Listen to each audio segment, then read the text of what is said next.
Today, as part of leadership series, I will be talking on how to build agile team, that is improving the agility of the agile team.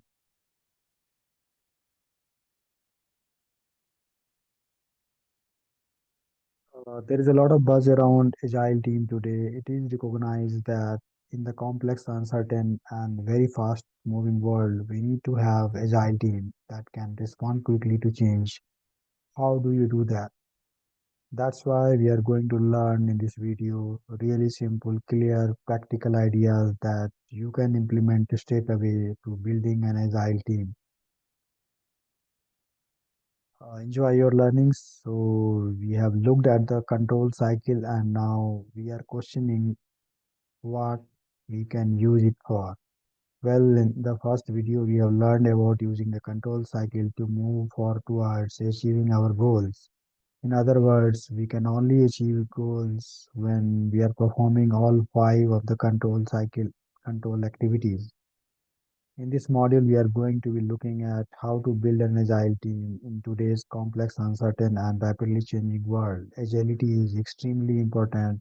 We want teams that can respond very quickly to change, but not just respond quickly, but respond effectively. And so to do that, we need to look at how we can use the control cycle to improve our agility. Now, what we will see in the control cycle is that all five activities are crucial for achieving goals. Now, what you can probably recognize is that the key point for agility is to move as quickly as possible between each activity in the control cycle. The reason why this is a priority is that the faster you move through the activity, the faster you can move towards achieving your goals. For example, imagine a football coach who takes 6 months to complete one cycle versus a coach who takes 1 week. That means one coach takes 6 months to set a goal, create a plan, tell everyone about the plan, make sure the plan happens, and look what happens in the world. The other coach takes 1 week.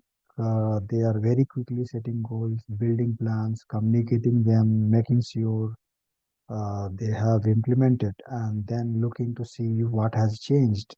It is clear that coach who takes only 1 week will be much faster at responding to change than the coach who takes 6 months.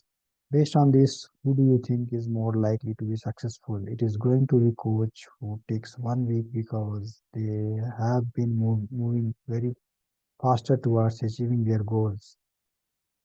They are learning faster and responding faster to change. Why does this matter? It matters because basic point is that the faster you complete the control cycle, the faster you move towards achieving your goal. Think about it. If you are setting goals faster, you are planning faster, you are communicating faster, you are implementing faster, and you are learning faster, then of course you are going to be moving closer towards your goal faster. You can see how if the world is moving fast, then we need to keep up with it, and by accelerating the speed of control cycle, we are able to make sure that our teams are agile and can move quickly. In other words, we need to move through the control cycle as quickly as possible in order to keep up with the world around us. An example of someone who didn't do that is BlackBerry. BlackBerry in the early 2000s dominated the landscape with their smartphones, even coining the term crackberry, as people were so addicted to them and their advanced technology. But within the last 5 years, we have seen them go to 2014, having a 5.9 billion loss. Don't you know how you lose that much money in 1 year? But they managed to do it. And the reason for this is very simply that they have not kept up with the change. Though they were the market leaders 6 months ago, they have lost that position and are struggling to keep up. And the basic principle is that they were too slow in setting goals. They were too slow in updating their plans. They were too slow in communicating them, implementing them, and learning about change. Of particular importance here, I would like to emphasize is the need to learn from change.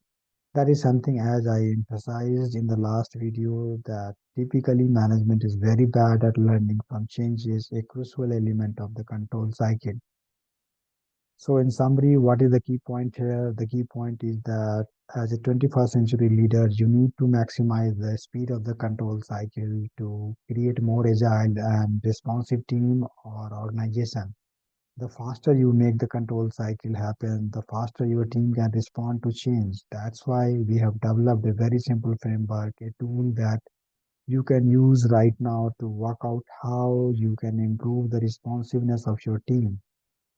The first step is to calculate your cycle time. That basically describes how long does it takes you to complete one control cycle.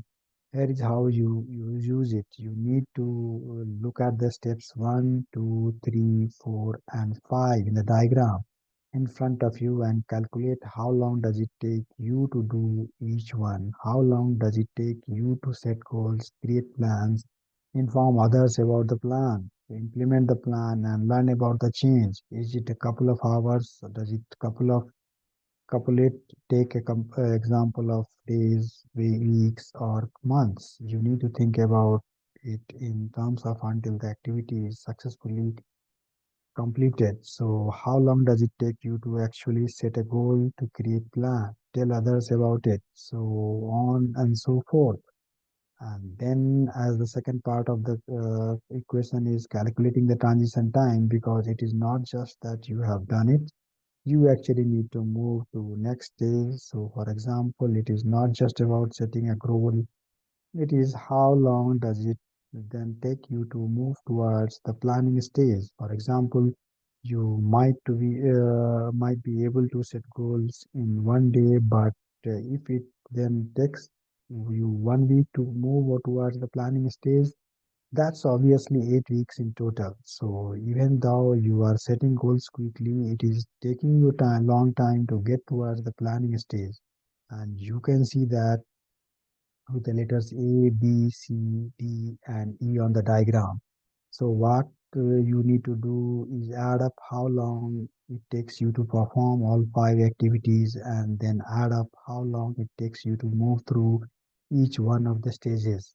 A, B, C, D, E, and then and all of these together, and that will give you the time it takes you to complete one control cycle. You can pause the video now and do that, and I suggest it will only take you a couple of minutes, and you will find it very revealing to see how long it actually takes your team to do that. Once you have done that, you will be able to see what are the biggest roadblocks. Where is your team the slowest? What is causing the biggest delays in slowing your team down is responding to the world around it. Once you have identified that roadblock, move to step 3. What are the 3 things that you can do to improve the speed of the control of the cycle? How can you reduce the roadblocks? How can you reduce the time it takes to move around the control cycle?